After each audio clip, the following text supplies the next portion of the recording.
Groggy. Whatever Hartman had bumped in me was making me numb. I felt like this was happening to someone else. Someone I was watching on television. I couldn't think. Couldn't focus. There were only empty sheets of paper here. No manuscript pages.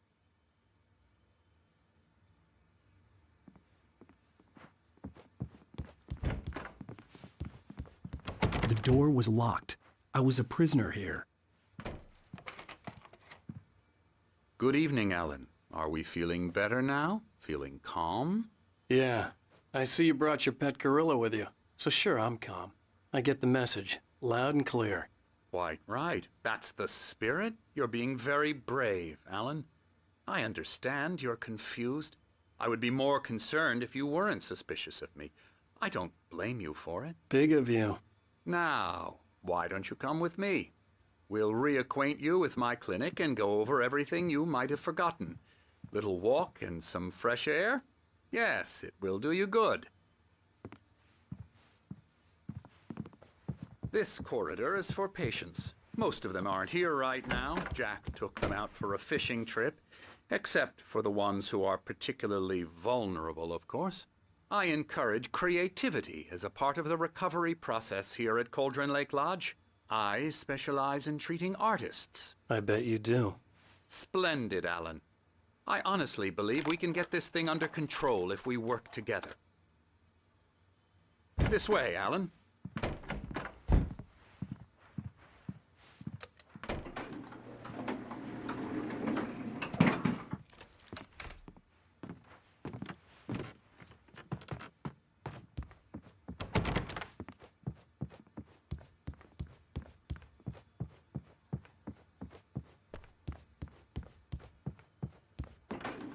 Now, Alan, from past experience with you, I know I need to get right into the heart of the matter as quickly as I can after an episode. So I'm just going to say this. Alice is dead. No.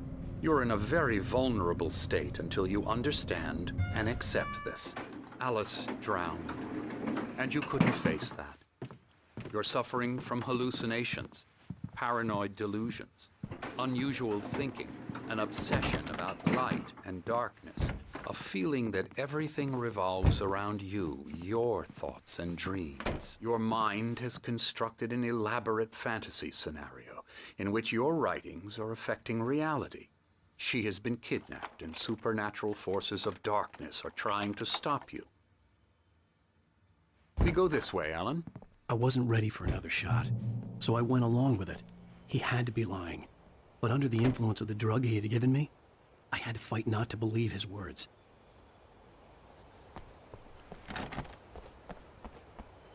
It's all in your head. You've been making it up. Apart from the tragic accident with your wife, no one has been killed. Your delusions are just a manifestation of your subconscious mind trying to protect you from the too painful truth. Unless we fight the fantasy, it will return. I know the instinct is to resist me, but think about it. Doesn't this make far more sense than the insane supernatural conspiracy you have concocted in your mind? You're a skeptic by nature, Alan. We both know this. Everything can be explained logically.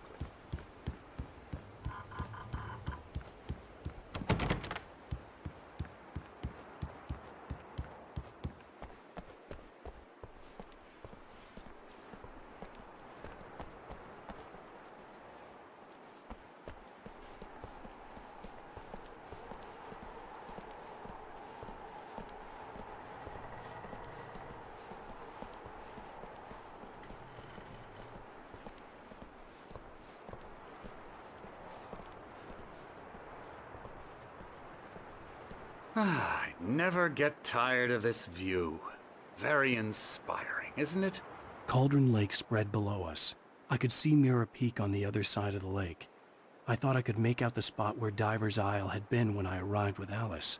Now there was nothing but waves.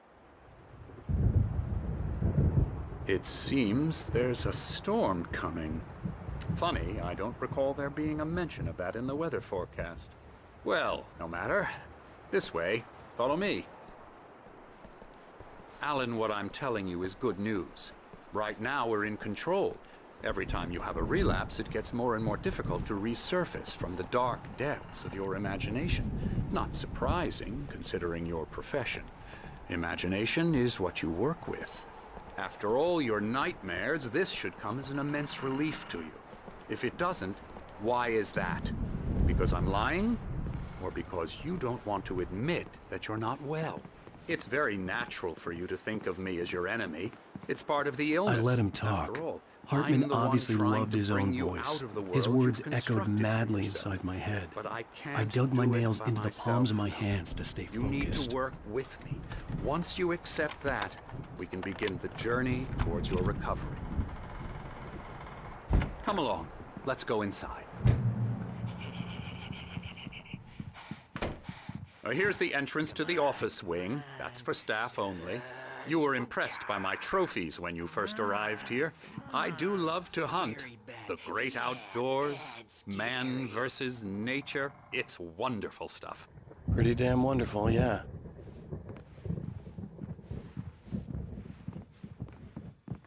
Scary, scary, scary.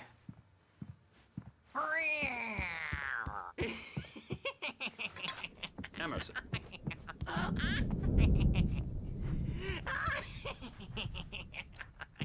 I'm a real bad dream, mister. You should be afraid of me. Don't want to run into me in the night, that's for sure. Please, Emerson. Mr. Wake is confused enough as it is. Yeah, you'd like me to go away so you won't be scared. But you can't just decide what kind of dream you have or when you have it. Emerson. Okay, sorry. Boo. That's Emerson. We're actually making some progress with him, I'm happy to say. He works on video Elbow strike. games. Ooh, It's yeah. trash, of course, but it does involve get some him to the head. small creative effort, which makes him receptive to my therapeutic methods. No kidding. La la la la la la la la la la la la la la la. Oh, hello. I've painted you. Okay. I was just struck by inspiration a couple of days ago. Dr. Hartman wanted me to paint landscapes, and that's what I was doing. But now I've been doing these things, a lot of them. The images just keep coming. Dr. Hartman likes them. He has them in his office. Yeah? He's very proud of me. He says I'm getting much better. I think I'm getting better. Well, I guess I'd better start wrapping this up. The storm is on. Look at that. I'd hate to be out there tonight.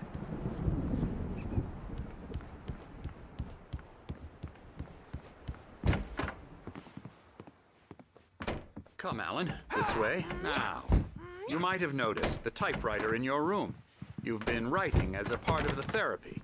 As soon as you feel up to it, you should continue.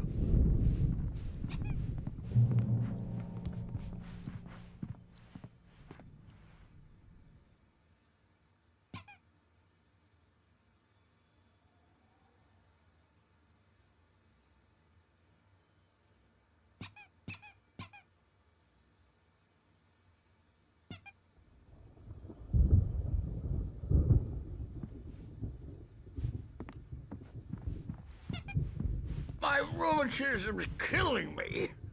There's a storm coming. Oh, what a storm. I hope it wipes this place off the face of the earth. And these two are the Anderson brothers, Odin and Thor. They had how should I put this? A heavy metal band in the 70s and 80s called Old Gods of Asgard. They even adopted new first names to complete the image of Viking gods. After the band broke up, they lived on a farm nearby. They are, well, in advanced stages of dementia. They're well cared for, TLC and all that. There's nothing more that can be done. I'm afraid that the rock and roll lifestyle has left its mark. Oh, that won't do. I'm so sorry to cut this short for now, Alan. The power has been acting up. I'd better go check on it. We'll continue this soon. Meanwhile, when you feel up to it, return to your room and try to write. It really is for the best. Don't you think? I'd like to bash his head in with a hammer. Oh, he'd love to fish out our secrets, but he has no clue. He's not crazy enough. Not crazy like us, Sonny. Yeah! Being crazy's a requirement, Sonny. Who else could understand the world when it's like this? It takes crazy to know crazy. That's the sanest thing I've heard in a while. Zane! You're all right, Tom. Hey, we like him, don't we, bro? He's got to go to the farm. The Anderson Farm. Valhalla! We wrote it all down, lest we forget. A crash course. All you need to know to get your head right. You need to find the message. Here, Sonny, here's something for you. Gave me a rash, but I kept it safe from these bastards.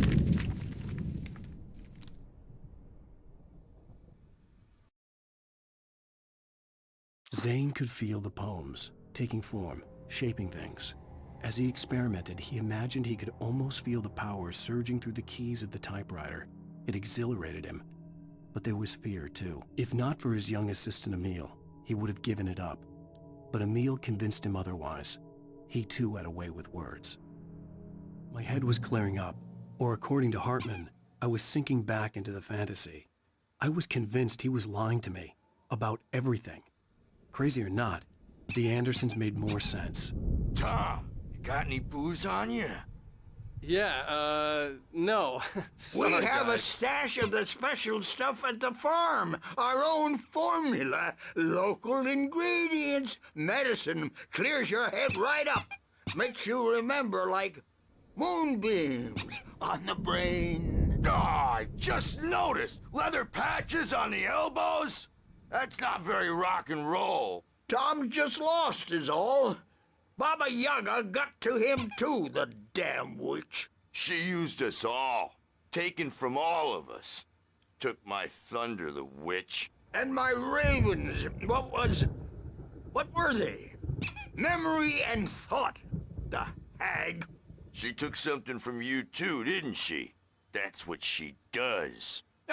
We're better off. This place, the lake, it gives you power. If you're a creator, an artist, a god. Nightmare shifted in their sleep in the darkness of the lake. Yeah, that's the one. She makes sure it comes out twisted and wrong. Just ask the lamp lady. She knows what happened to that other writer. She's been using you, boy, and you let her. You went and opened the door for her, didn't you? Now, it was already open a crack. And whose fault is that? We're morally corrupt, disease-ridden, old and stupid. Doesn't mean he had to open it all the way, goddammit.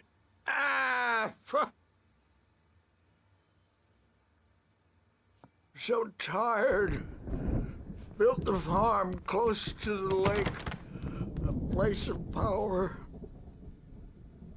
We had parties there, man. You should go there and have a party. That Bob Balder threw the amp through the window. Hit that hippie chick in the back of the head. 15 stitches and a concussion. Bob's dead now. Leukemia. Stitches, snitches, and narcs, man. Bad scene. I'm tired, man.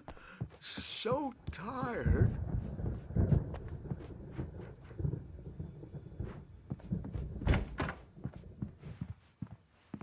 I may need a hand here later on, Birch. The storm's bound to make you-know-who jumpy. You know how they get. Gotcha. The doc's got me looking after Wake here, but holler if they get too rowdy. I'll do that, Birch. Hey, Wake, why don't you humor Dr. Hartman and give the writing a shot, huh? The typewriter's in your room. You can get to your room by those stairs, Wake.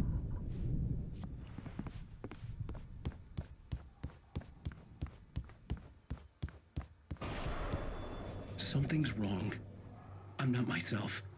It's hard to think that there's a shadow inside my head. I can only focus on writing. Everything else is a blur. I'm trapped in this cabin. Have been for days, but it's always dark outside. My editor is real. I saw her again. She's not human. It's not Hartman human. had mentioned that the power had been acting up. Maybe that was the reason for the generator and the work light on the balcony. There's a hole in her chest where her heart should be. I think I've made a horrible mistake. I don't think I'm any closer to saving Alice. It's been lying to me, using me to get the story it wants, and the story will come true.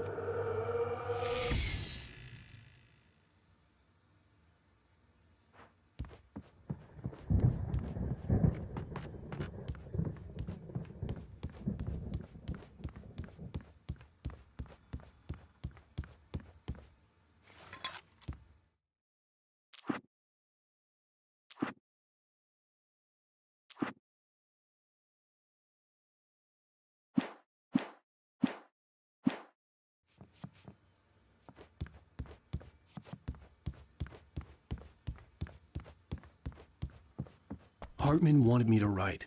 I knew I couldn't, but I figured I should just play along for now. It was the only thing I could do with Nurse Birch watching me like a hawk. The generator hadn't been activated, and there was no key.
The white glare of the blank page in front of me hurt my eyes.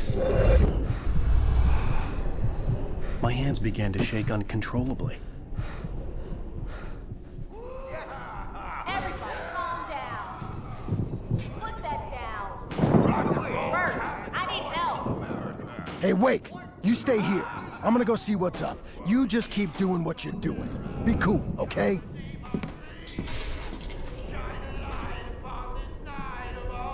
I didn't know what the chaos was all about, but it could be my only chance of getting out of here.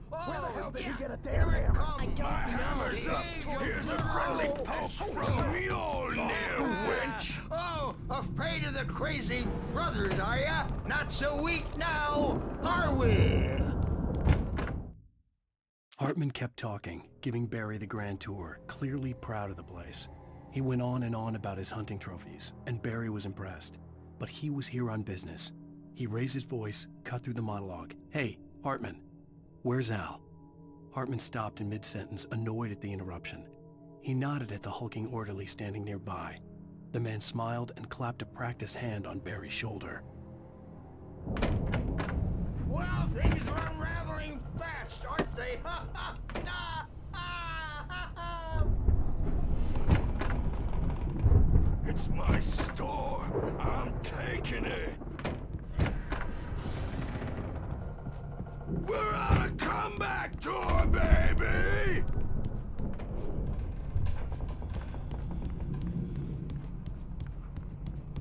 Hammer's Way will have its say rise up in their name!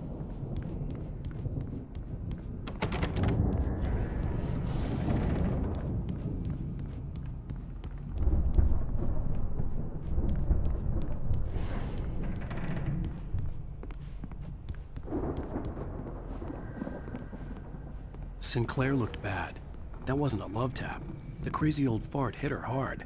If she was one of Hartman's goons, she had it coming. I could get the key to the office room from Sinclair. I had to get to Hartman's office. He had taken all my manuscript pages. That's where he'd been keeping them. Face the music, Birch! It's time to pay the piper!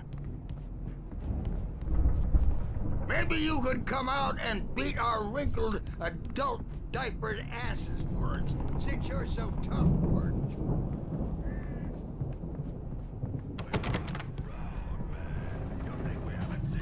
Like you before, mortal knave.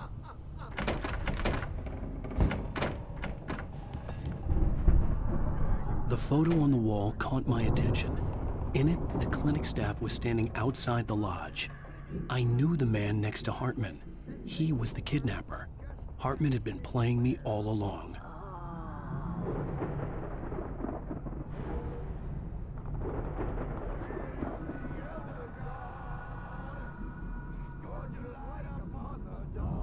The markings on the tape said they were recordings Hartman had made at the sessions with his patients. I saw Alice's name on one of them. For a moment, I couldn't breathe right.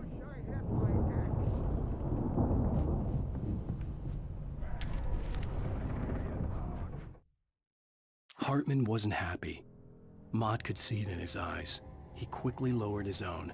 He had made a mess of it, and he knew it. The shame of failure was hard to bear. He hadn't expected Wake to say he needed more time, and he blurted out 2 days, less than Wake had asked for to show him who was in charge. But that wasn't part of Hartman's plan.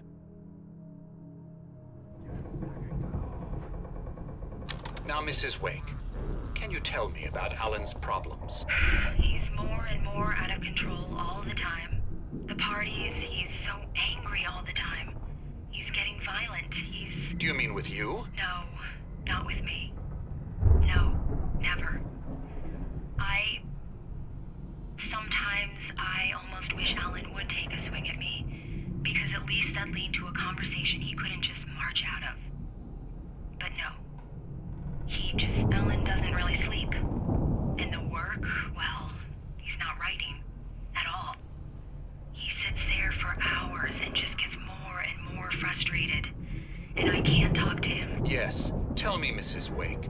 What would you say to him if he'd listen? I don't know. I want to say, I look at you, and it's not you.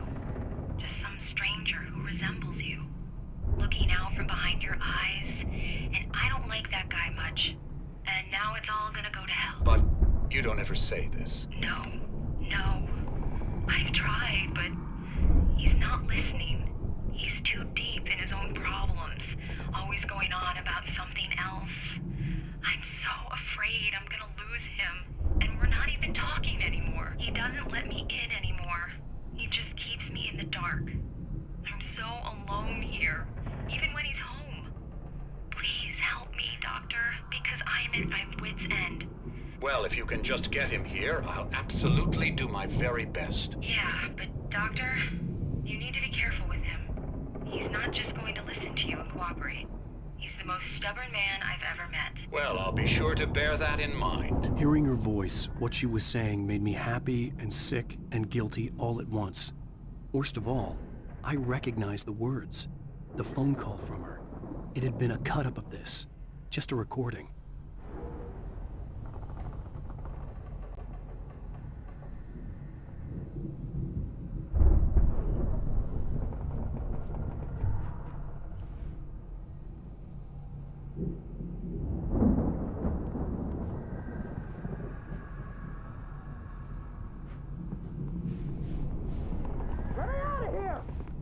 Hartman, do you hear me?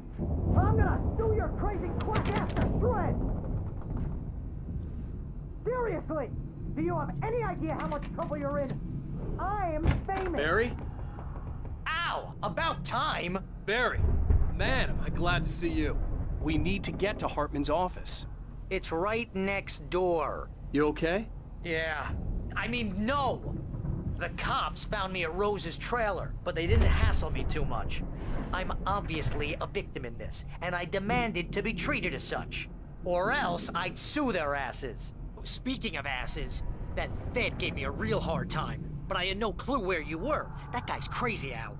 but he let me go, and then I get a call from Hartman, that son of a bitch, who tells me you're here, and I should come pick you up, but when I got here, 2 goons clobbered me and stuck me in there. What's with the cutout? I stole it from the diner to piss off Rose after what she did to us. That'll teach her. Yeah, that's a harsh punishment. Come on, pal, we gotta get going.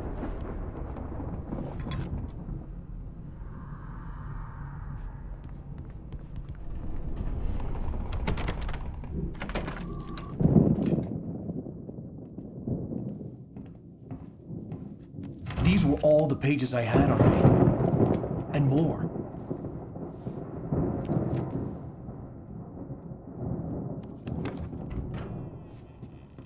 Alan, please. You're sliding back into the... Tell me one more lie and I'll shoot you in the face. Ah, well, it was worth a shot. Really, Wake, come on. Let's work together on this. You have no idea... Hartman, shut up! Barry, get out of here. I'll catch up with you. Get a car. Oh, Al, let's just... Go! Wake, listen to me. This is a mistake. Don't you see? Together we can create something absolutely wonderful. With your ability and mine.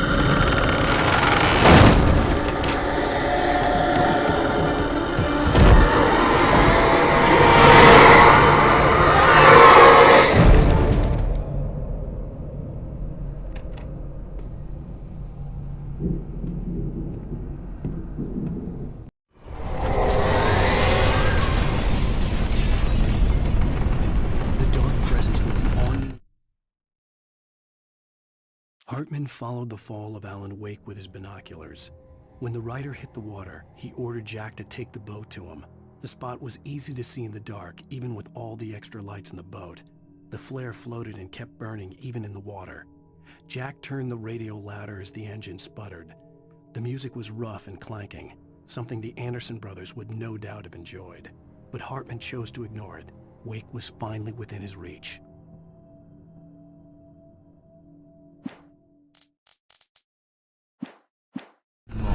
I had to find a way out.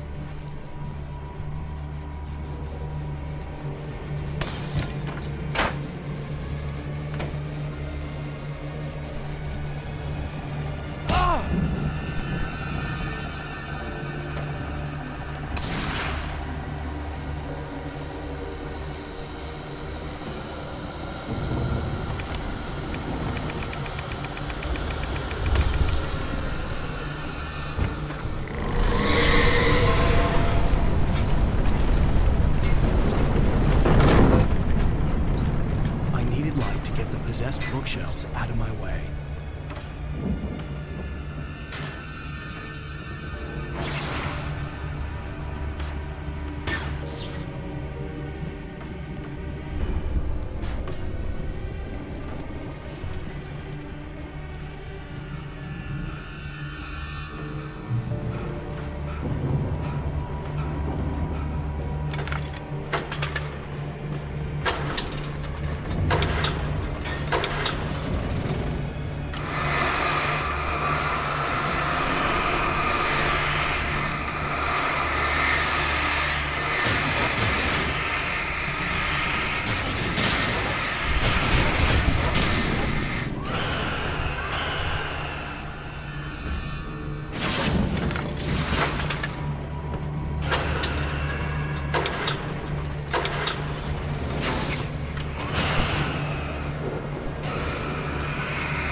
was no creator.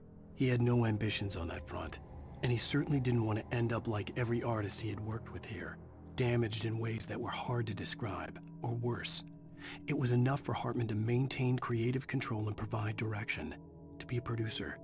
That was what most of these people were in need of anyway. Of course, suitable subjects were few and far in between.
found the car, but the gate's locked. You're gonna have to go through the hedge maze over there. Barry, I don't have a light. Take this, Al! Oh, God! Look at the house, Al! Look out!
Oh, geez, Al! The house looks bad! Let's get out of here!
I stared at the Viking paraphernalia that littered the area, surrounding an unlikely centerpiece. A full-size stage complete with an impressive sound system with all the trimmings, including a dragon. It took a special kind of crazy to build something like this in a remote field. When the sky split open with a deafening boom and the music started blasting, it felt strangely appropriate.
nice and calm all day long.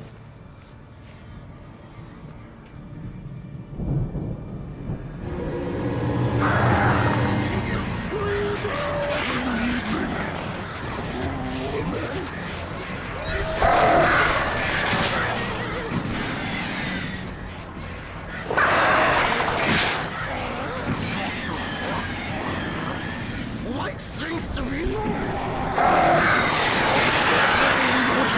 trouble, and I don't have to punish anymore. Stop struggling. This is just...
Mott knew that Wake was smarter than him.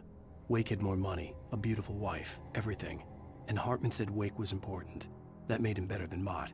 But Mott was calling the shots now. He'd expected Wake to whimper and grovel, but instead, he seemed willing to fight. Mott knew he'd gotten under Wake's skin. If only Mott actually had his wife. The thought made him shiver.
For the moment, Barry was just glad he had survived the fall.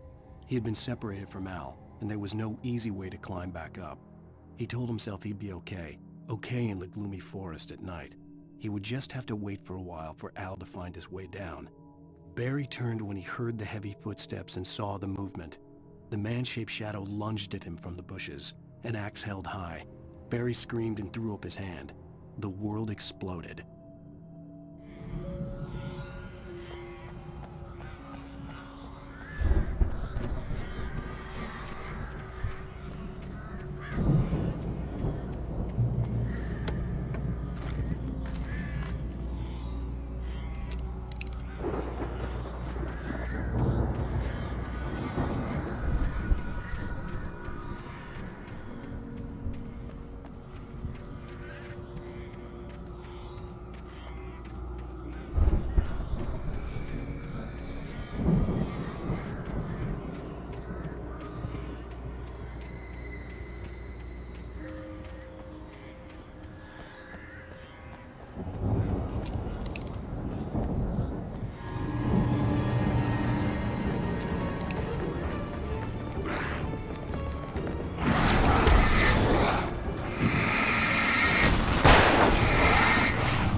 Hartman watched as Wake's features slackened. The man was bullheaded, no doubt. Even lying on the bed, he'd almost broken Hartman's nose the second time. But with a little time, he could break Wake down, give him proper direction. Wake was easily the most promising subject he had had. Well, since Tom, really. "Sleep well, Alan," Hartman whispered with a smile. "Let me take care of you."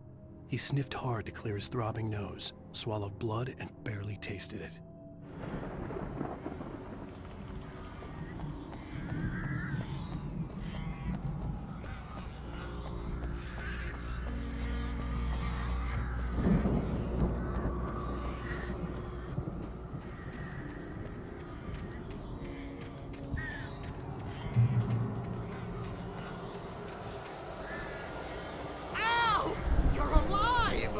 Let's get out of here. Can you open this gate? Maybe. Barry. Well, I slammed it shut when the nasty showed up, and the key fits kind of loose in the lock, so, Barry,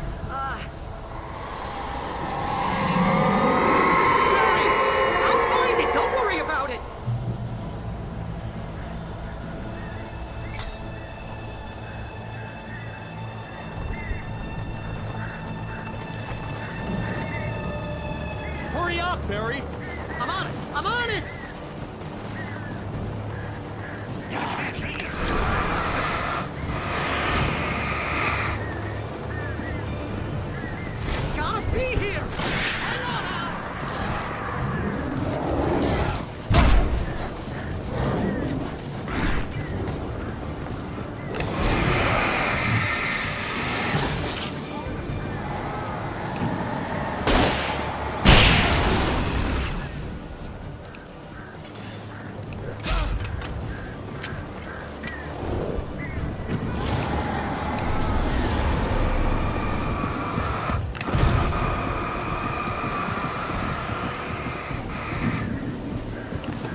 You're now leaving Bright Falls. Come back soon sign.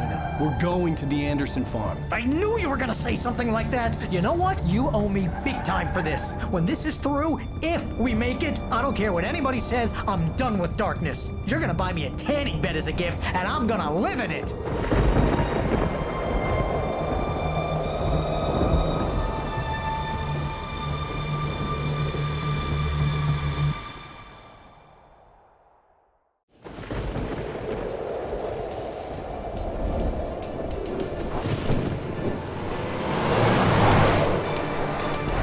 Crazy, but that's fine, Barry.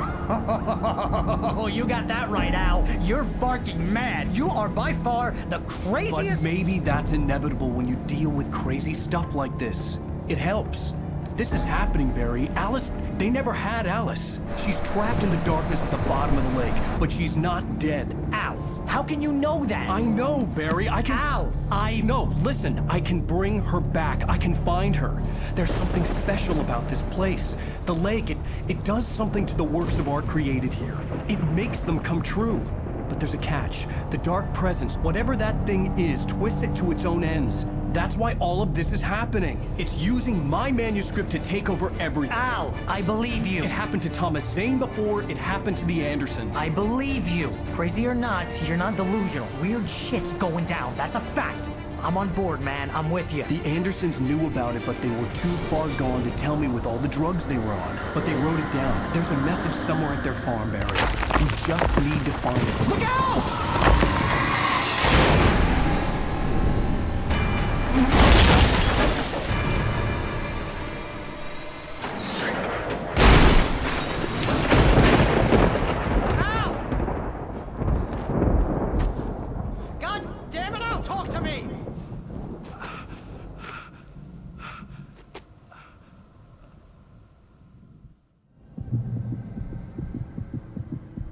I had lost my gun in the crash.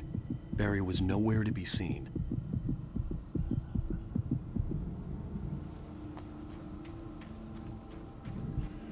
Barry! Barry!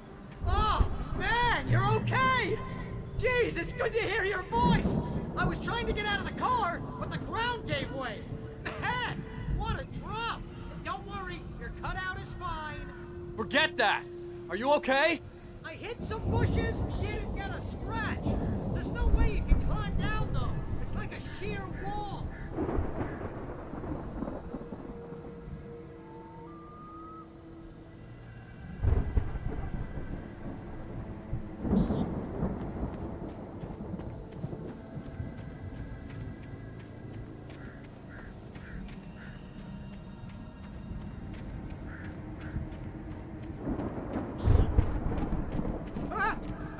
There's something moving down here! Barry, it's a taken! Use a flare, Barry! Yeah! Barry, are you alright? I'm good, Al! I'm great! Guess you never messed with anyone from New York City before, huh?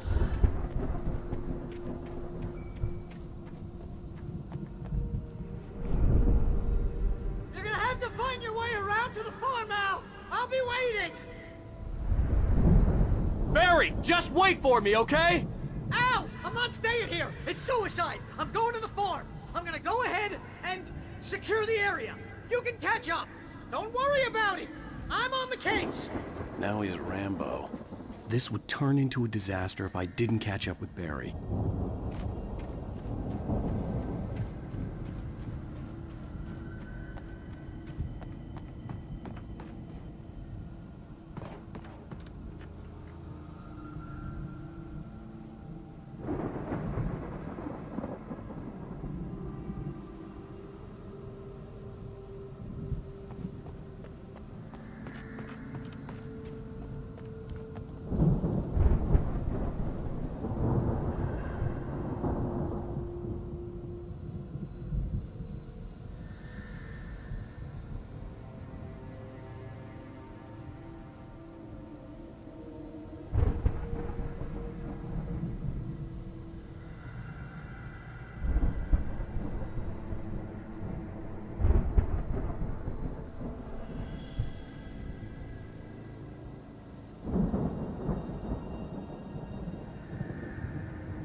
When he stopped the car at the Anderson farm, Walter felt relieved. Oblivion was close at hand. The brothers wouldn't miss a jar of moonshine or two in the booby hatch. But then he saw the man on the porch, and he knew who it was. Driving for his life and knowing it was useless, he didn't realize he was crying until he couldn't see the road for the tears.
Crawled over the gate. I needed a light to destroy them to get through.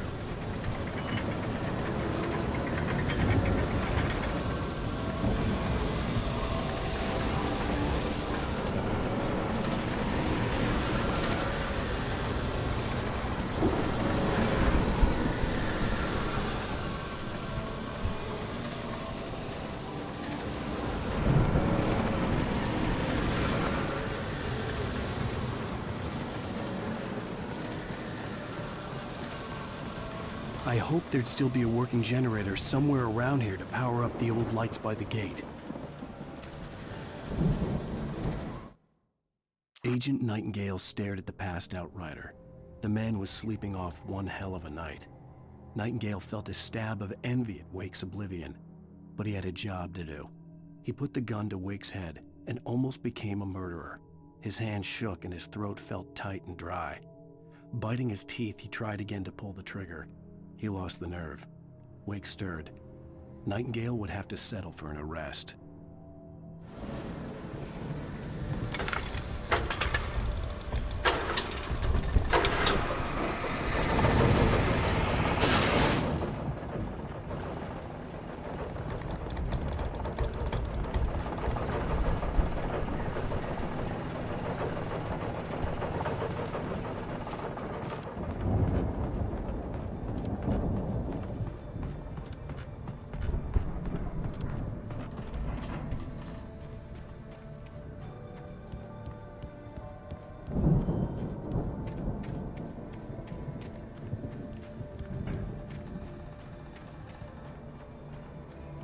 I could sense the movement in the woods ahead.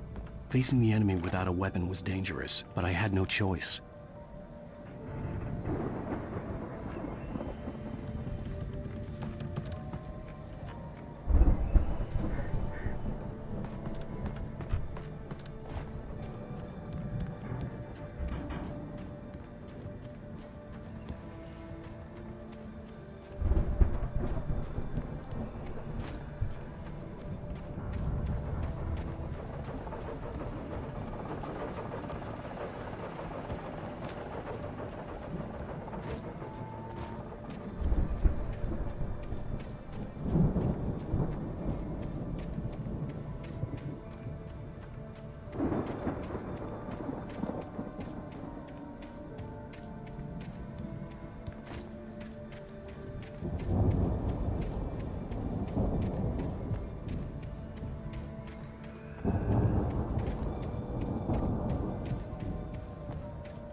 3 fatty acids are good for your heart.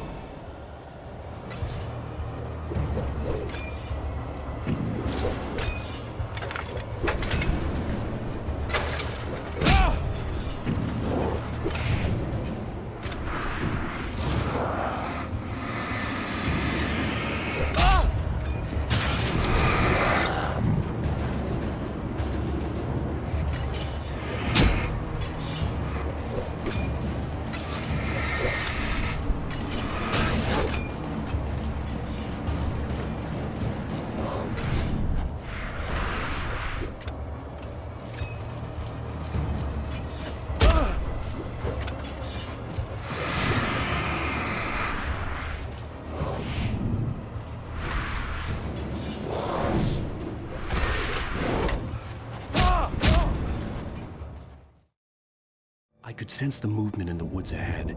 Facing the enemy without a weapon was dangerous, but I had no choice.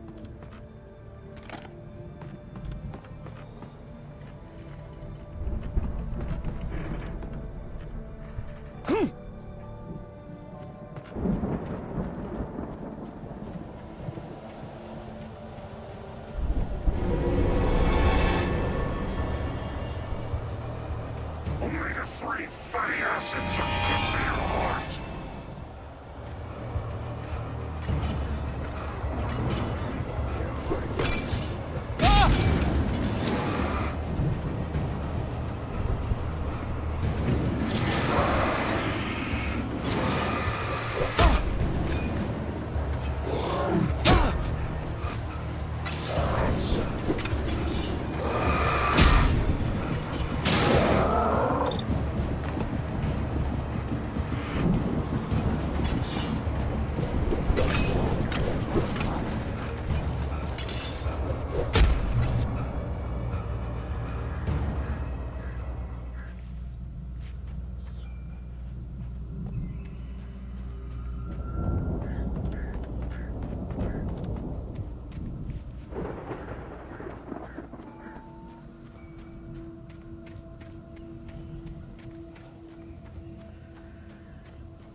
A car was driving away from the farm, headed in the same general direction as I was.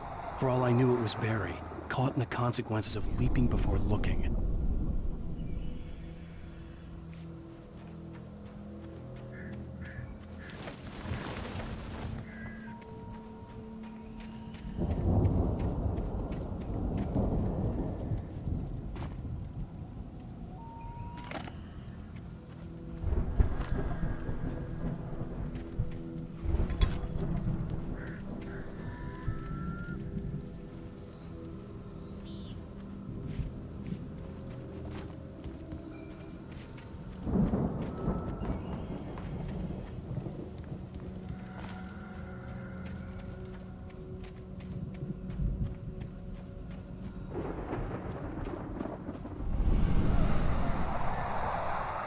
The car was heading for the cabin up ahead. It wasn't far. If it was Barry, I would see the damage soon.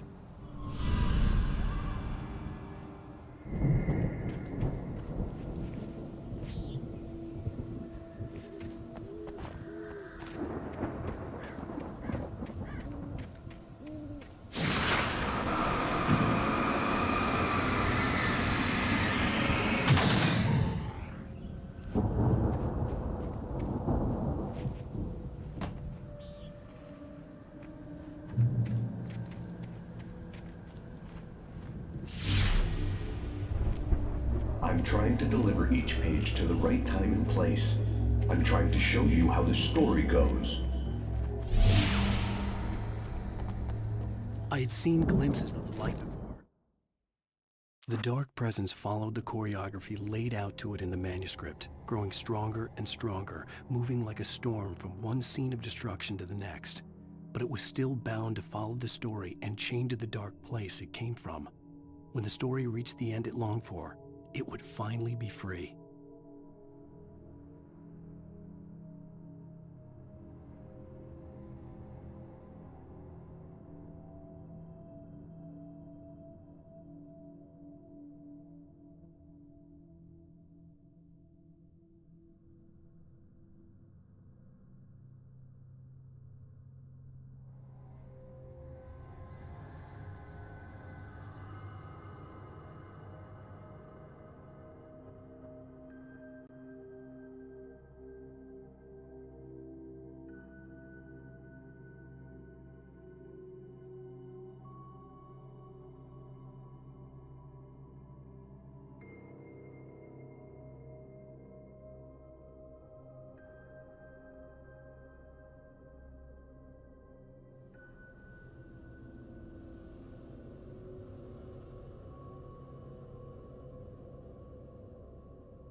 I had seen it in my dream. It was a strange spaceman or a diver in a bulky suit. He was the one who'd been placing the pages on my path.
The storm raged on as the Anderson brothers walked unsteadily away from the clinic with the other patients in tow, knowing that this time they wouldn't return. The darkness around them seethed with horrors, but Tor and Odin were unafraid. Their eyes glinted with guile. They knew every secret path, and there was blood on their hands. They had fought these shit.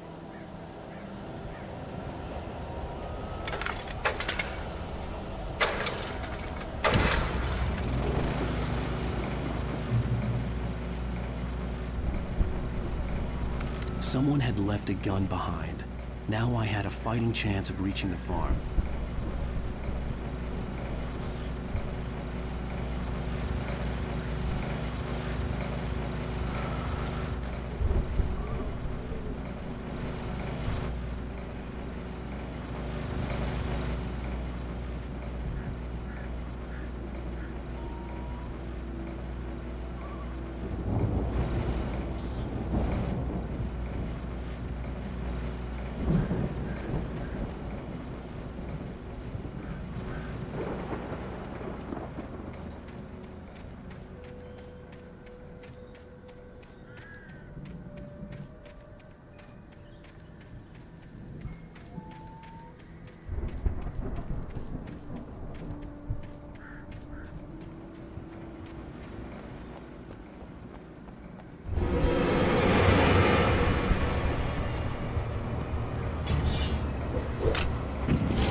I could see the car, but there was no sight of the driver.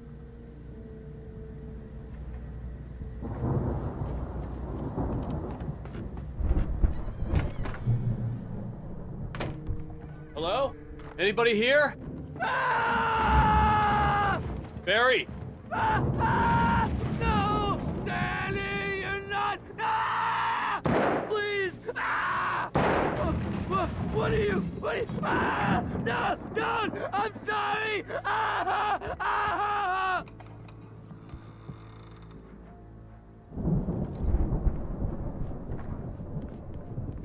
The front door was locked.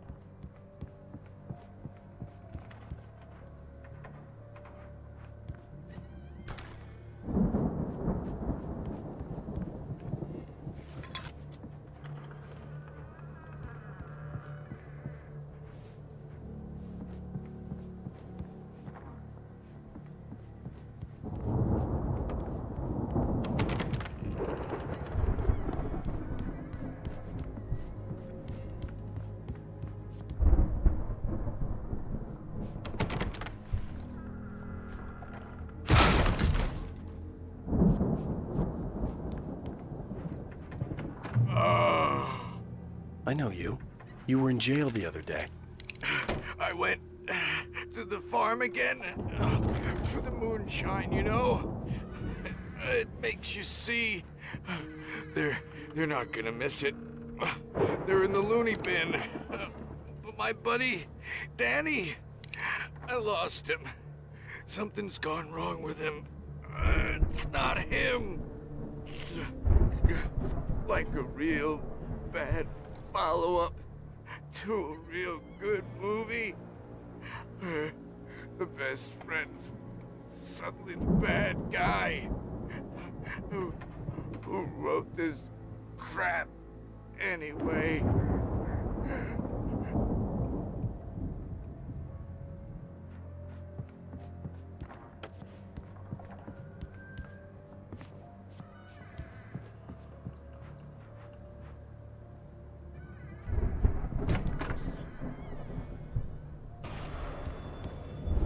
I've run through every possible course in my head. If I continue like the Dark Presence wants me to, the story I'm writing won't save Alice.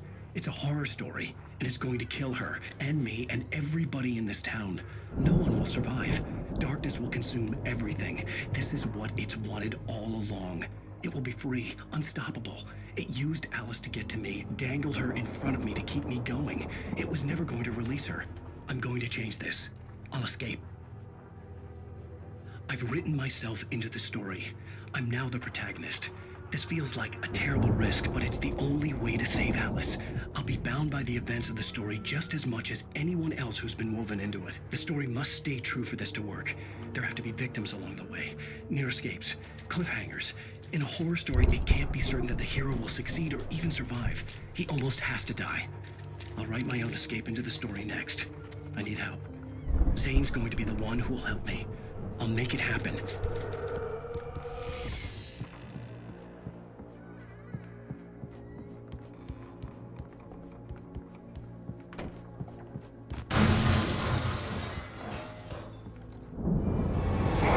These are intense.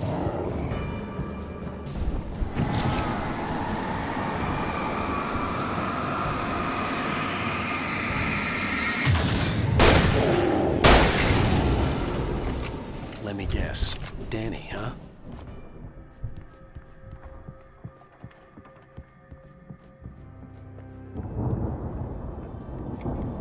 The farm was still a good distance away.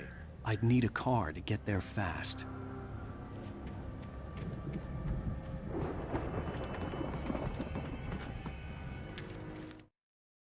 For a moment, Hartman considered strangling the idiot. Mott was mean-spirited, but easily manipulated. An emotional infant who lived for his approval. Wake, by contrast, was a far more difficult subject. Maud had given him too much leash. In 2 days, who knew what could happen? Hartman would have to find a way to rein him in, and quickly.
If Barry wasn't up here, he was probably in trouble down at the farm. For a moment, I felt bad for doubting him. After all, I'd made it this far myself. But Barry was Barry.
Well, as I'm sure everyone's noticed, that storm we all felt coming is finally here. The boys at the Weather Service reckon it'll last until morning at the very least. Pertaining to that, let me read that missing persons alert again. The Sheriff's Department's still looking for a Caucasian woman, 30 years old, slim and blonde with blue eyes. She may be lost in the woods, and it's possible she's been injured in a car accident. If you see her, please make sure you get her indoors and call the sheriff. It's bad weather to be caught out in, so if you see someone in the area who maybe looks a little confused, give him a hand, all right? This is Pat Maine on KBF FM, hoping you're all safe and warm tonight.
I'd known the brothers used to be some kind of rock stars, but it hadn't really sunk in until I saw the stage.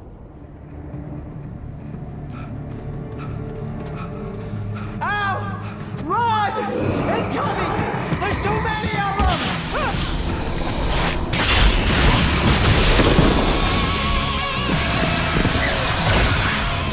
God damn!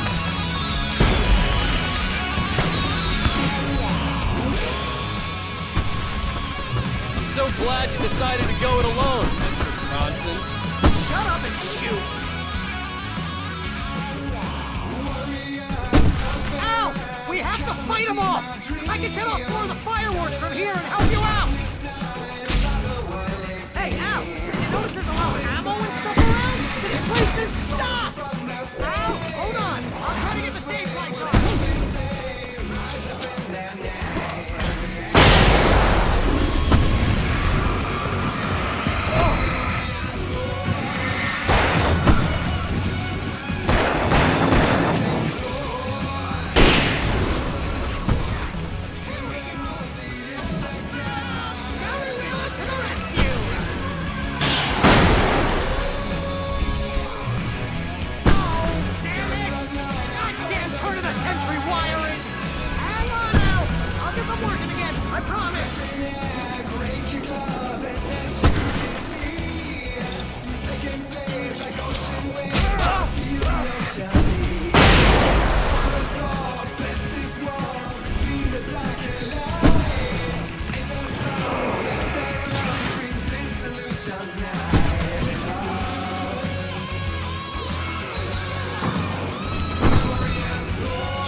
For Barry, please, please, please!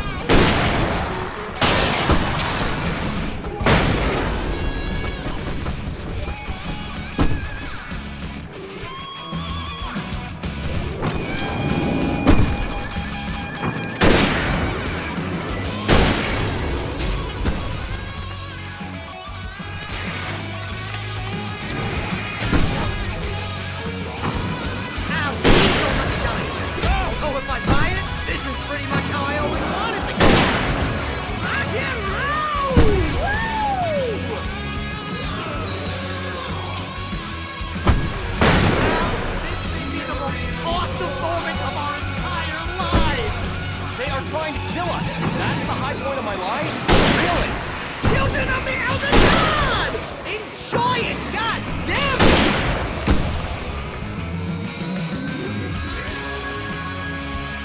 There! Back in the game! Yes!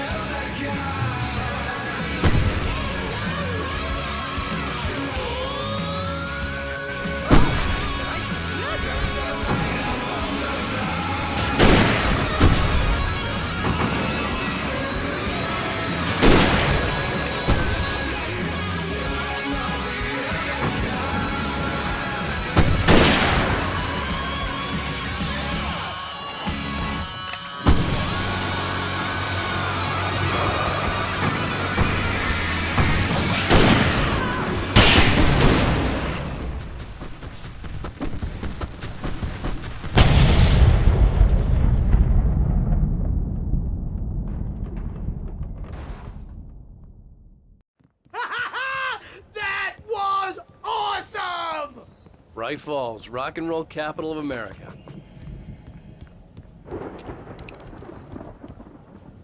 Hey, Al! This way to the farm!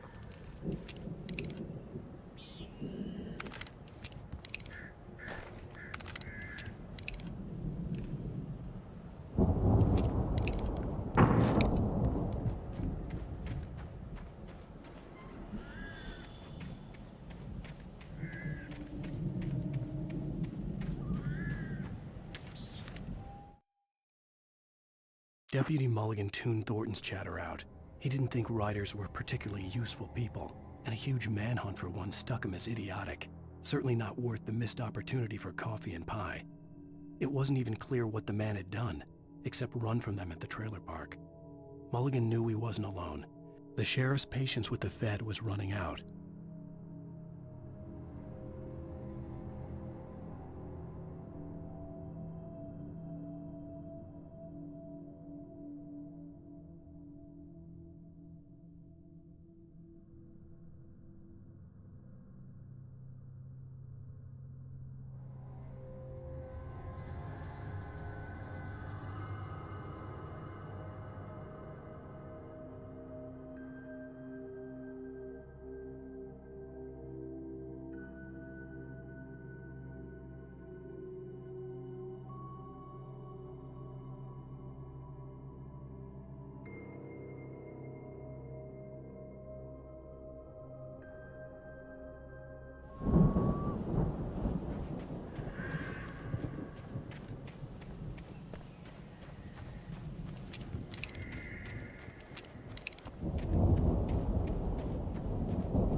See, bestseller? No reason to worry. Your cutout's good as new, right where I left it.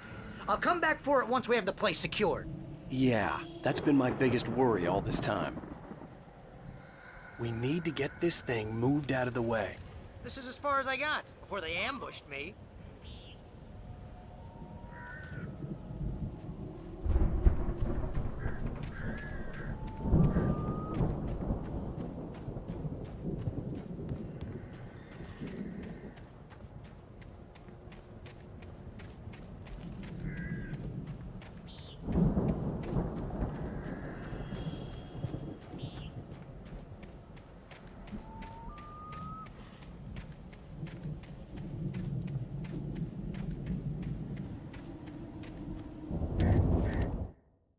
As the deputies hauled Wake and Wheeler away, Agent Nightingale eagerly examined the stack of papers Wake had been carrying. It was incomplete, a collection of random pages, but there was enough. He saw his own name in there, among others. His hands shook with emotion. Finally, it was proof. He had been right all along.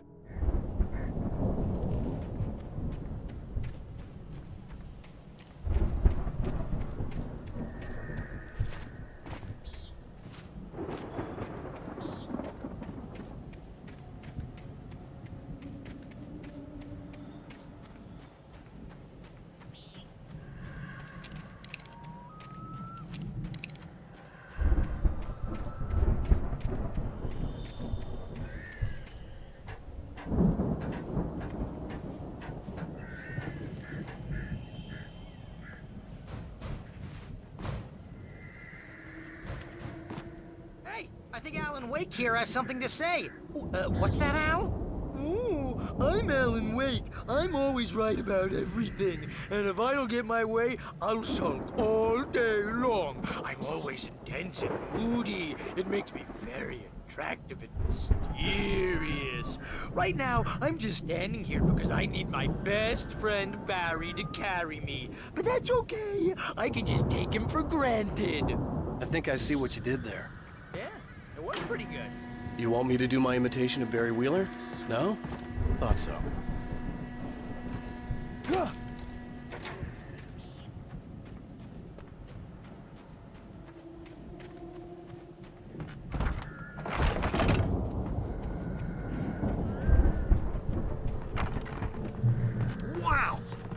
you look at that thing, Al? They really went all out with this Viking crap, didn't they? Look at all this stuff. They must have done okay for themselves, so how come I never heard of these guys before? And this from the guy who learned about Ozzy Osbourne through reality TV?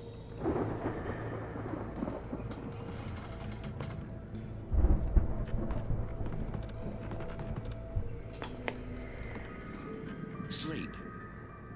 We all spend a third Oh, of our Night dreams in its Springs. soft embrace, Man, somewhere brings back between memories. fantasy and Hey, oblivion. remember when I got you that gig? But Your dreams first are a real way of writing forcing job. What got themselves you into started? waking life, Was this one of your or vice episodes? versa. In Night Springs. Tonight's episode, The Dream of Dreams. That's by someone else. We join Mr. Jones as he explores the endless dreamscape, only to be brought to a sudden stop by a decidedly mundane situation. A long line of people.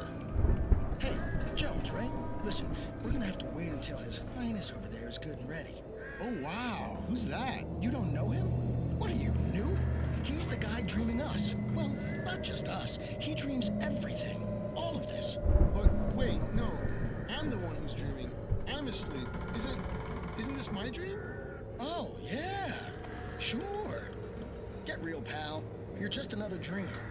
I'm a dream. You're a dream. The weirdo in the diving suit is a dream. And the girl made of smiles and sunshine is definitely a dream.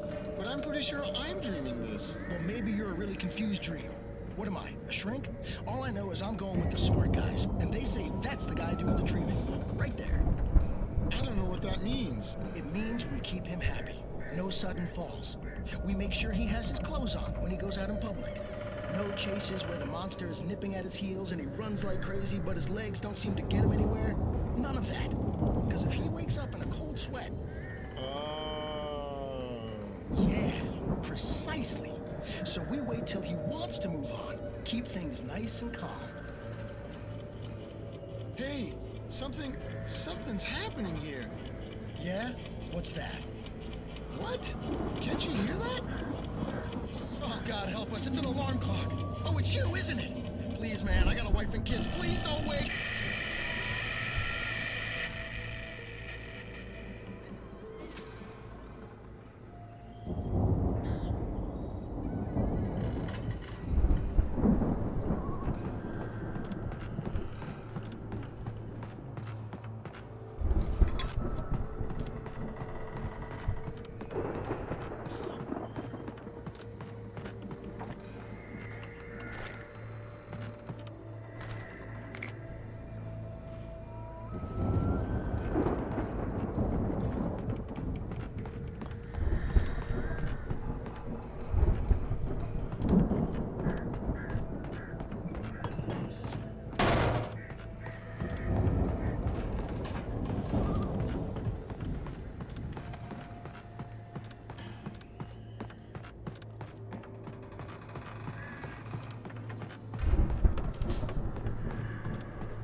It's 1976. Madness reigns at the Anderson farm. Contrary to all logic, the headiest ingredient of their moonshine is unfiltered water from Cauldron Lake. The Andersons feel like gods. Odin can't stop laughing. He contemplates cutting his eye out. Tor runs across the field, naked, shrieking, hammer in his hand, trying to catch lightning. Their songs have power. Something ancient is stirring in the depths, coming back. The Viking boat looked imposing, almost like a battering ram.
This is hard work.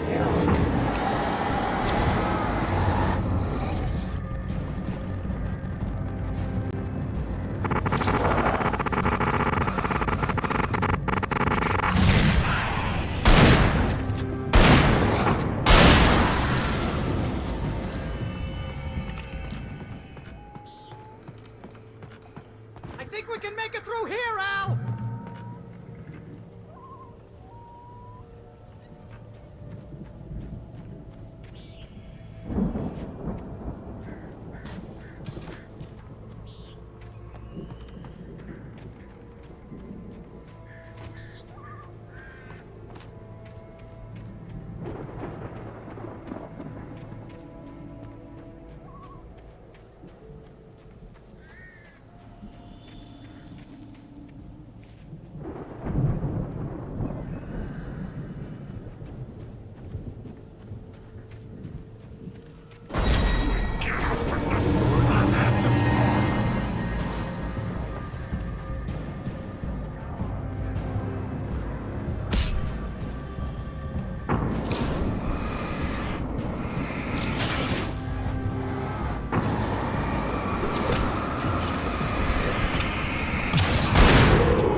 Those geezers had quite a production going on.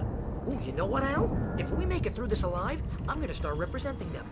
Yep, sell this stuff online, maybe get a reality show going, release a new single. Good luck with that, pal. Hey, you find us a way out of here, okay? I'm gonna take a closer look at this stuff.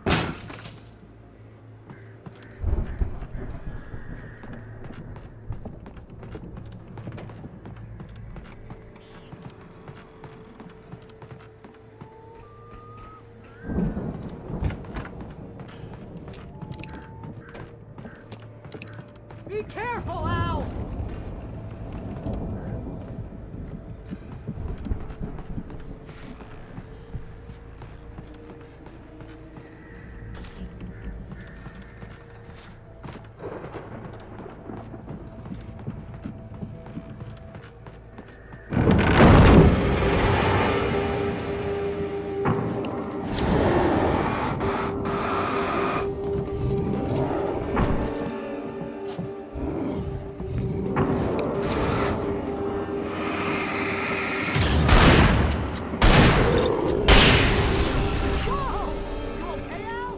I'm good. Keep your eyes open, okay?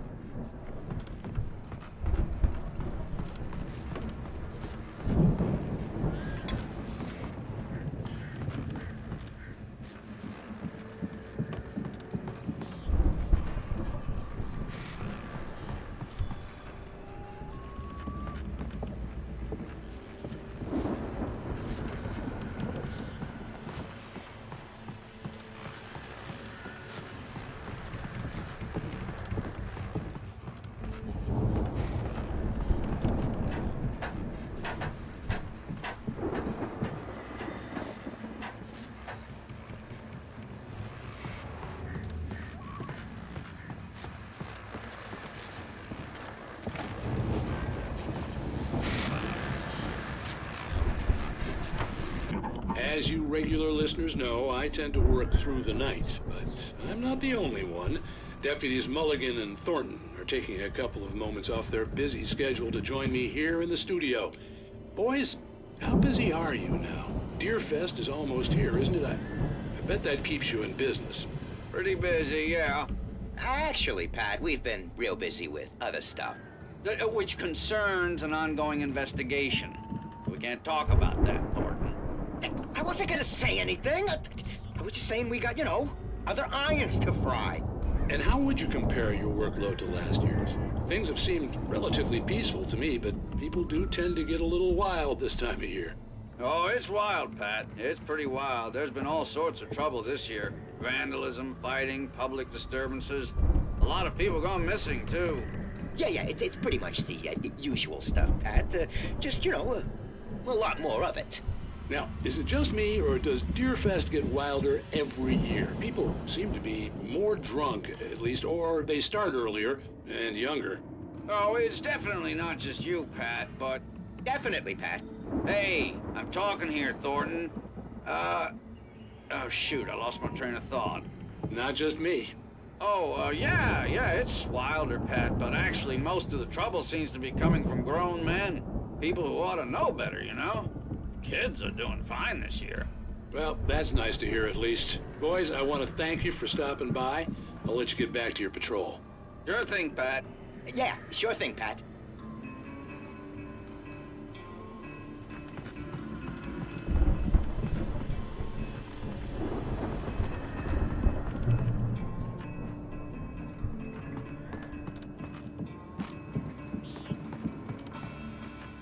The elevator was dead. I'd have to get some power to it first.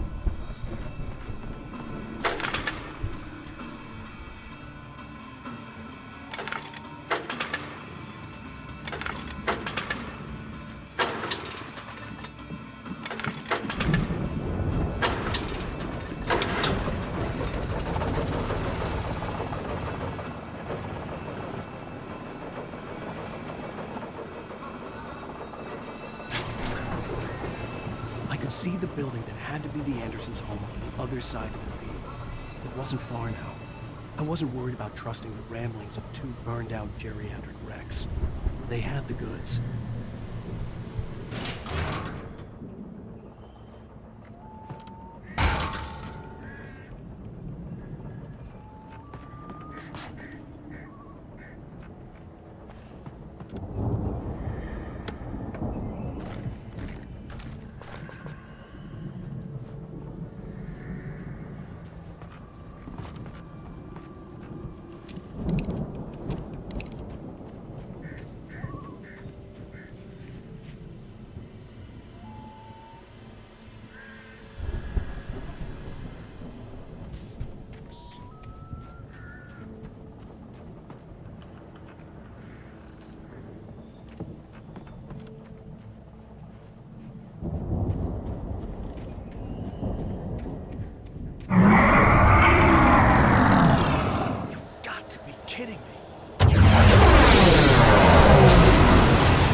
Is that you out I there, had to buddy? find a key to get Barry out. Yeah, it's me. Hang on. I'll try to find a key to get the door open.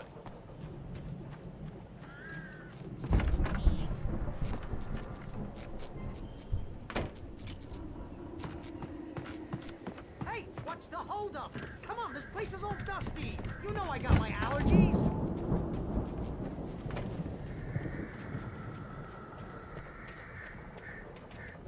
Come on, Al, open the door already. Seriously, I don't like it in here. Hey, let's go, man.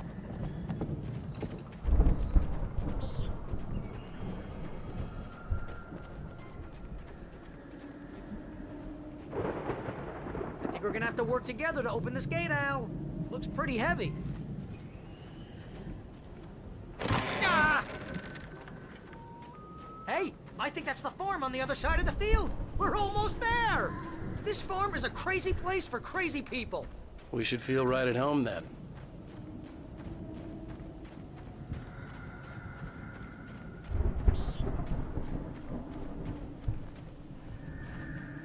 Come on, one more gate. Let's do this thing.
The lights are out.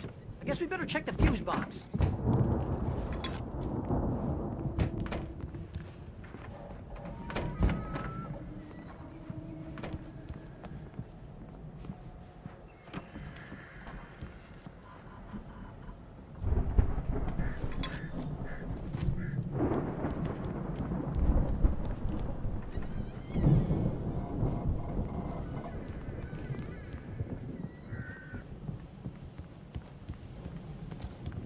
The power downstairs was out, but I was sure I could fix that at the fuse box.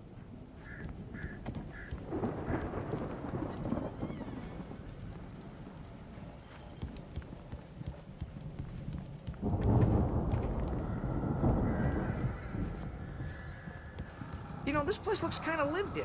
I thought the Andersons were in the booby hatch.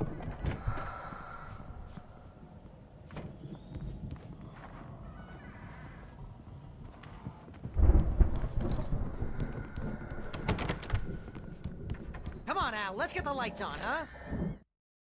Again, Alice's screams rang in the stillness of the night. I saw myself run toward the cabin, flashlight in my hand. I followed my past self. I was an out-of-body observer, a time traveler in a crazy drunken dream. This was the beginning. The night Alice had disappeared. The mystery of what had happened during the missing week was about to reveal itself.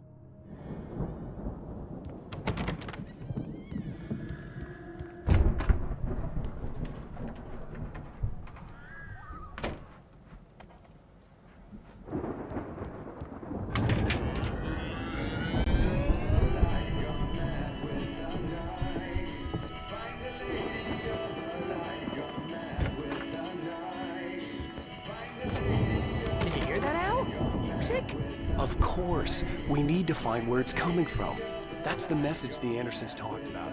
That's the whole reason we're here. Lady of the Light? Oh, that's gotta be, what's-her-face, the crazy lamp lady from the town. Cynthia Weaver. Right! Must be.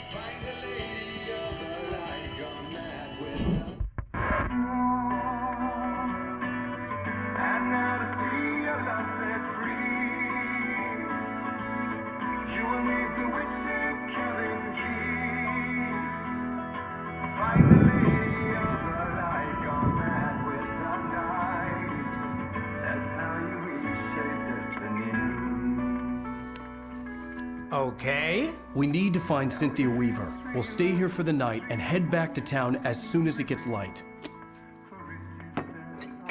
Hey, Al. Lots of hours before dawn. Might as well get some rest. And by rest, I mean drunk. Come on, Barry, this is... Yeah, what the hell?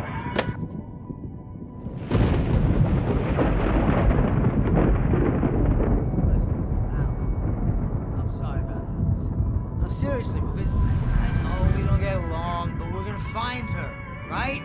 Even though you're a crazy bastard, I'm gonna stick by you, no matter what, ever, Al. Sure, like a brother. I'm a writer, goddammit. Correct.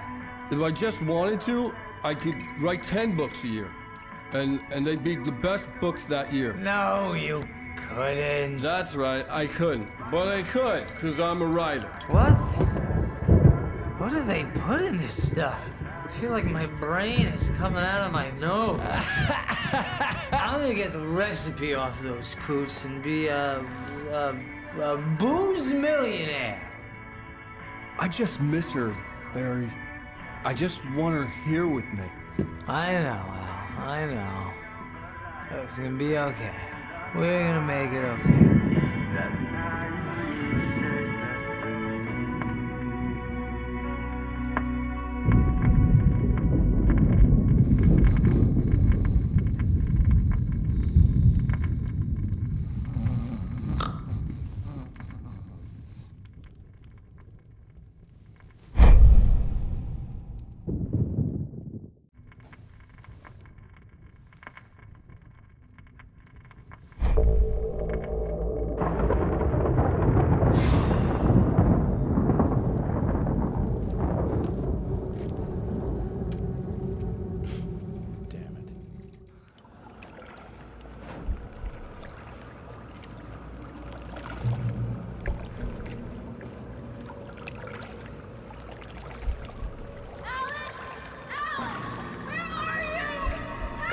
Alice, I'm coming.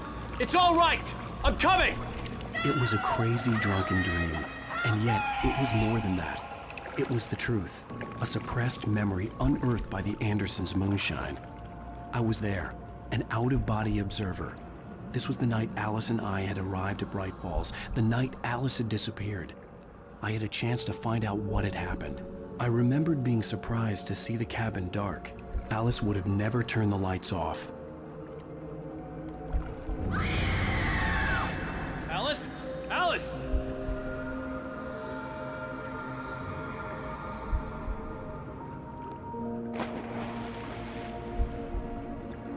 I remembered thinking I caught a glimpse of her form underwater, sinking into the darkness. Diving after her was the last vague memory I had of that night. After that, the next thing I could remember was waking up behind the wheel of the crashed car and finding the first pages of the manuscript.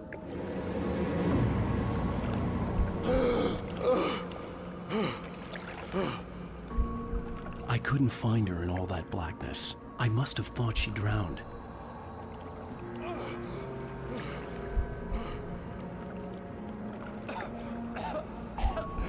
Alice! Jagger had Alice, and so she had me. Alice!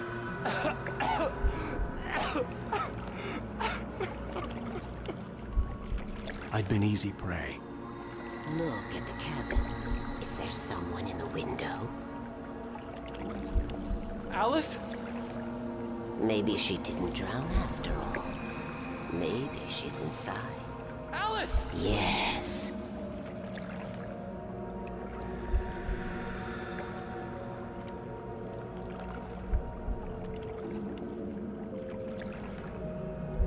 The dark presence had touched me. She had dug her nails into my brain and used me, made me her puppet.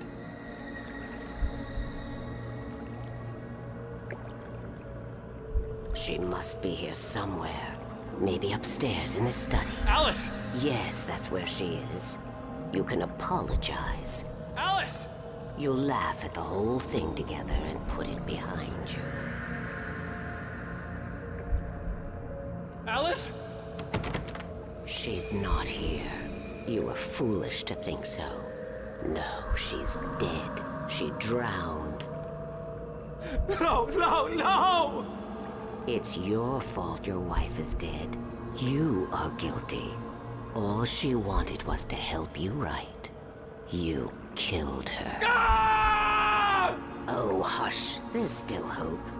Cauldron Lake is a special place. Here, you have the power to change things.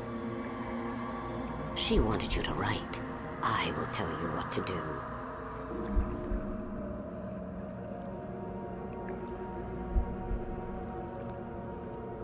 You can write her back. The story will come true, and all will be well again. She had Alice, and the manuscript was the ransom for her.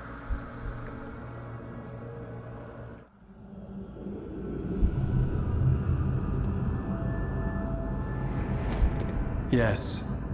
All right. I'll fix it. I'll bring her back.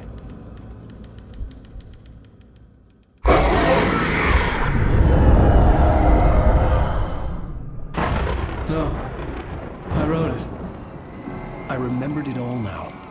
In the dark, I'd written for days, a week, almost a complete manuscript of a novel entitled Departure. Jagger had been my editor, whispering in my ear, making sure that the unfolding story would make her more and more powerful. I thought I was saving Alice. Even with the cobwebs she put in my head, some part of me had been aware enough to write my escape into the story, to bring a light into the cabin to release me before I could finish, to interrupt the horror story before the ending, where darkness consumed everything and everyone. Zane was weak and far away, but I had written him into the story, and his light had been enough to set me free. It isn't here now. I'm here because it was written. I brought the light to set you free. You must hurry. It will know I'm here. It will be back soon. It stole the skin of my Barbara a long time ago. She looks so old.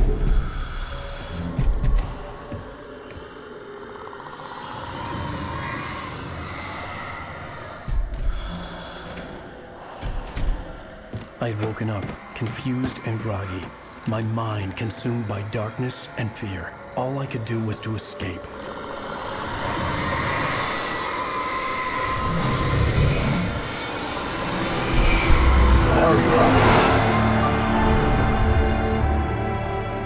The week spent in the cabin had taken its toll. I was barely conscious and fading fast. It had to have cost Zane terribly, thrown him even deeper into whatever dark place he now haunted. But he had managed to weaken the dark presence, kept me safe that night.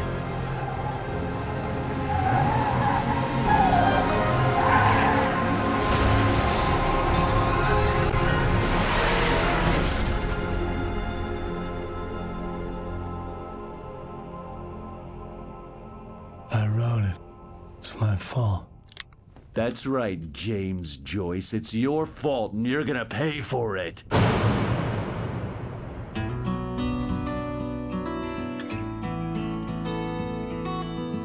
Previously on Alan Wake. Under the influence of the dark presence, I wrote a horror story that is coming true. Jagger had been my editor, making sure that the unfolding story would make her more and more powerful. Some part of me had been aware enough to write my escape into the story. Together we can create something absolutely wonderful. The lake, it does something to the works of art created here. It makes them come true. My mom gave me this old light switch. The clicker. Alice is being kept in a dark prison. I need to find Cynthia Weaver to fix this. It's your fault, and you're gonna pay for it.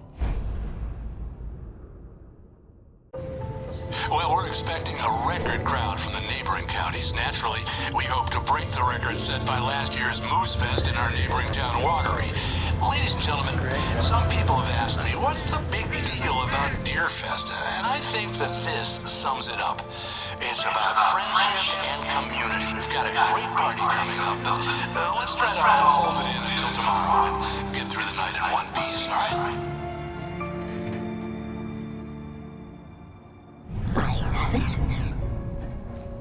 Someone will come for it when the time is right. Thomas said so. He wrote it. The key is its insurance. It's my job to keep it safe. Safe in the light. Always in the light.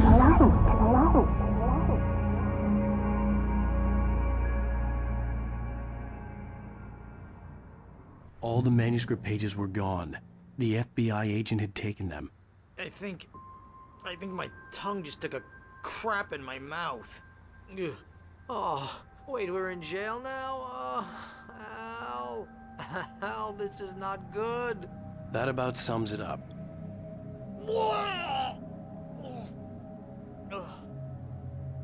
Oh, I am never drinking again. I need to talk to Weaver. She's the one in the song. The Lady of the Light. What, the crazy lady? Ugh, whatever you say, Al, but we're stuck here. They're not you haven't gonna... even interviewed Wake. I had some reading to do first, Sheriff, and let me tell you, it was an interesting read. Well, I've got you now, Raymond Chandler. It's all here. All the evidence, including conspiracy to murder a federal agent. There's no way you're walking out of here. You hear me in there, Bret Easton Ellis? Huh? Agent Nightingale, I want to talk to your superior. Well, we all want things, Sheriff. I wanted my... Look, that's not possible right now. Agent Nightingale, I insist.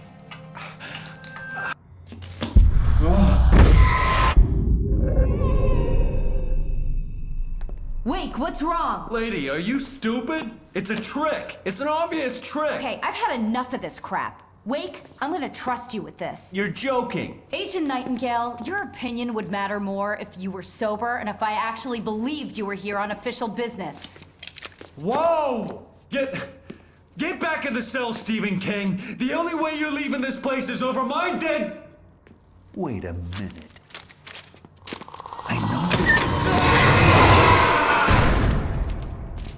Oh my God! Light. We need light. It's the only way to fight this thing. In my office. I've got your things there. Follow me. Oh man, we're sitting ducks with the... Nightingale tried to make sense of the manuscript. It was disjointed and strange. He didn't understand half of it, but it all rang true. Impossibly true. He took out his hip flask when he reached the page that described how he reached the page that made him take out his hip flask. It wasn't the booze that made his mind reel. Lights out. Stay cool. I can get the emergency power. Nightingale felt the situation veering out of his control, but the gun at least felt steady in his hands. He was ready to fire, resolved that he would let this happen over his dead body. And yet he hesitated. He had seen this moment before, read it in the page. He was transfixed by the déjà vu and the horror that he was a character in a story someone had written. Then the monstrous presence burst in behind him and dragged him into the night.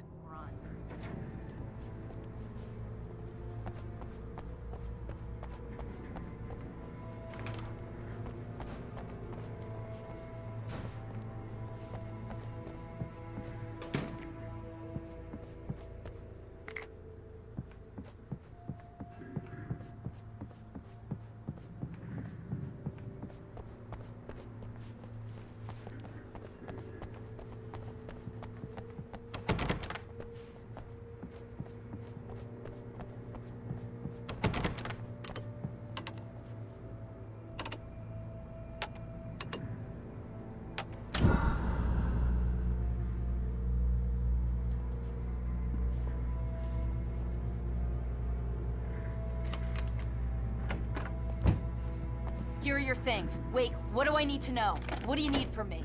They can be hurt in the light, only in the light. And I need to find Cynthia Weaver. She can help me stop this. Light. Check. Cynthia. She lives in the old decommissioned power plant. I can get you there pretty quickly in the rescue chopper. Come on, let's get back to your friend. Wheeler, I need you to stay here. What? No. We're going to fetch our ride, but I have friends who need to be warned about this, and I can't be in two places at once. I need your help. Well, okay.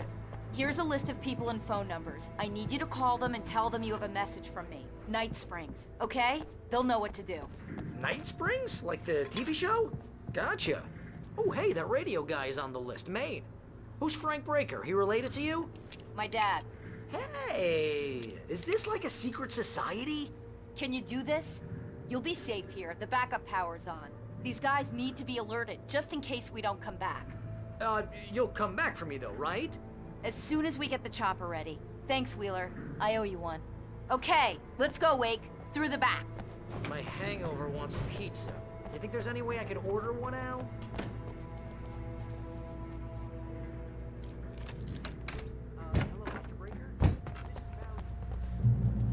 Oh, hell. Whatever took Nightingale must have broken the gate controls. We can't reach the gate's control box from here. We need to get to the other side over the rooftop. I'll go. I'll open the gate for you once I'm across. You stay here in the light and cover me, Sheriff, okay?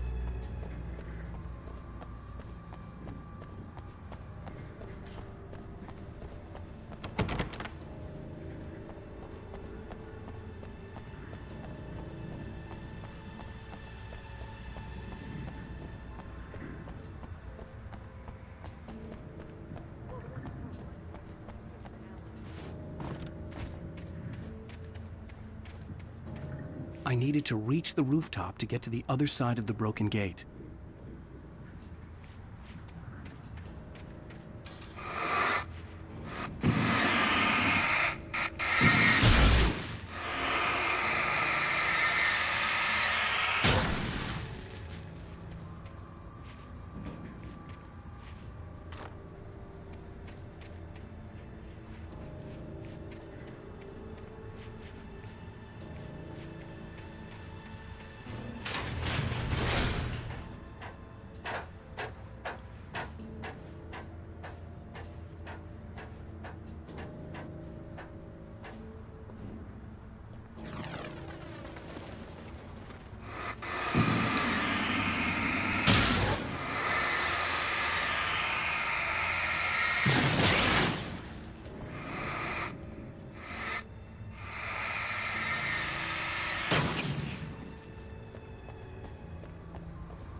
Hey, Sheriff!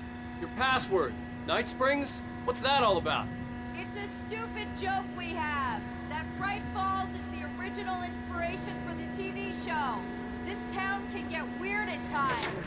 Never this weird, though. You need to bypass the damaged control box.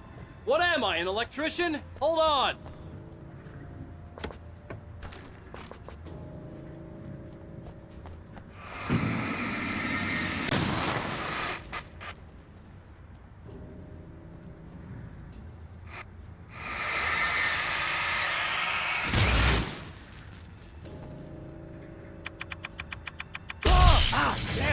Smarts. Good job, Wake. Okay, stick close. Our first stop is the town hall. The keys to the chopper are there.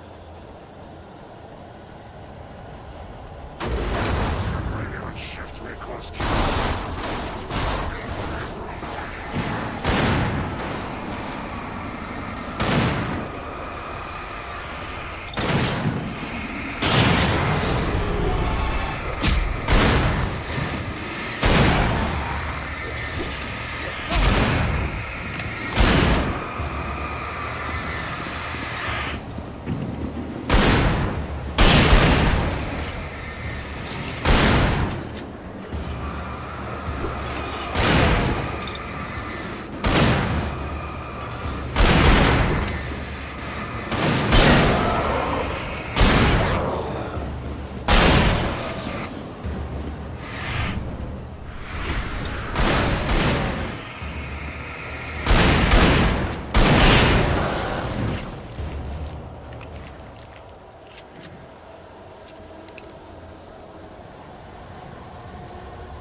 Over here, Wake! The chopper's in the other direction!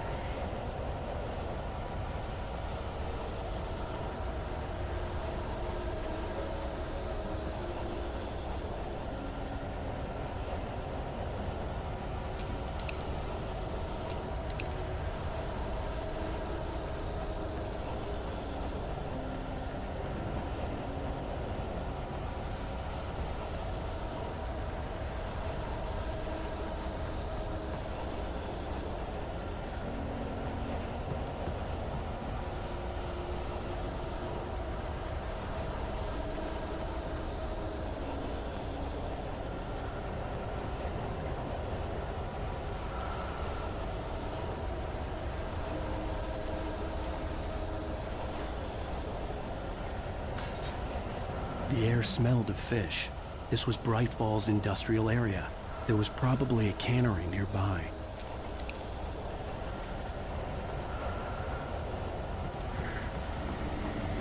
Fishing can be a hobby. I love angling.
I'm gonna want explanations, you know. For example, what the hell happened to Rose? She's seriously messed up now. The same thing I think happened to me after I arrived. During this week, you can't remember? Oh, I remember now.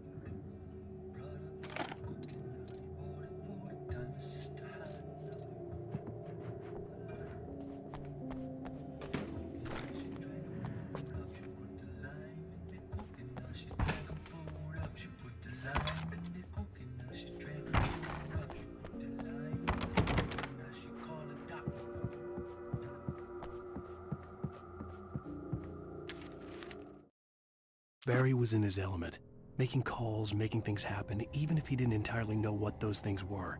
He wouldn't let the hot sheriff chick down. Even if every noise he heard from outside, and he heard plenty, made him jump. He had only paused to text Al a message, told him to hurry up. Suddenly, Barry froze in mid-dial. A window broke somewhere in the building, and then the lights went out.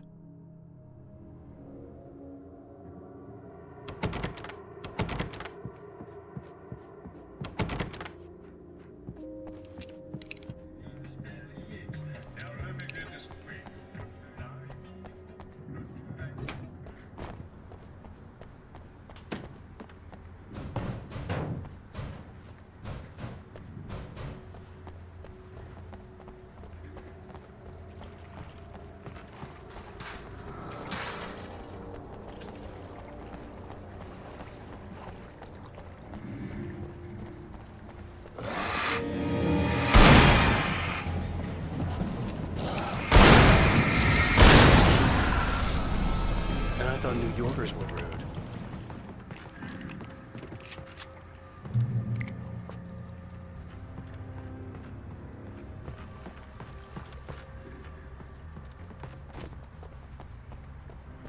You have the right against us.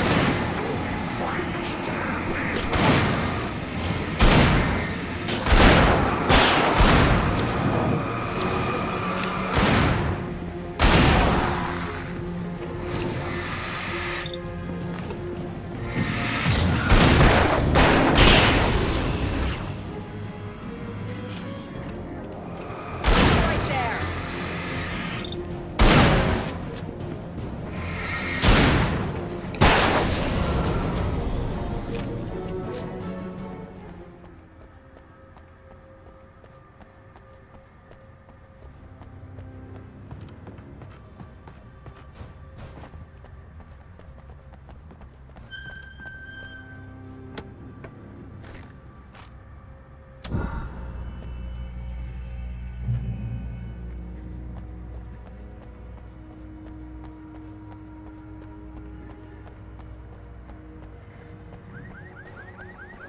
Over here! There's light!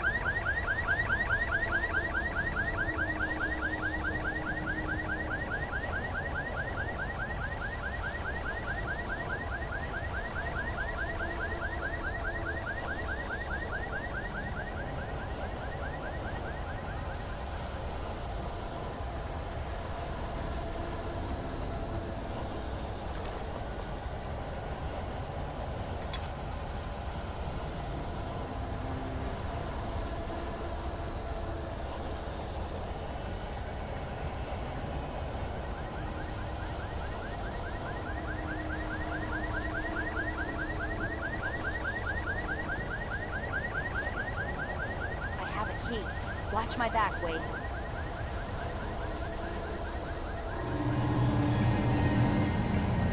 It's an ambush.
Let's go, Wake.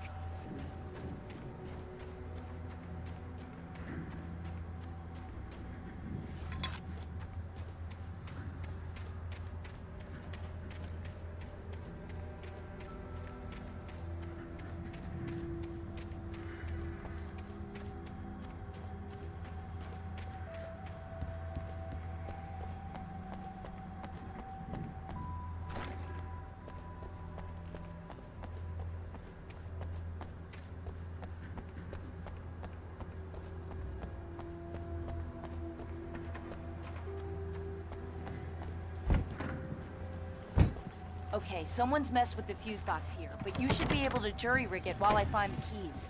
I already got electrocuted once today. How about I look for the keys and you get burned for a change?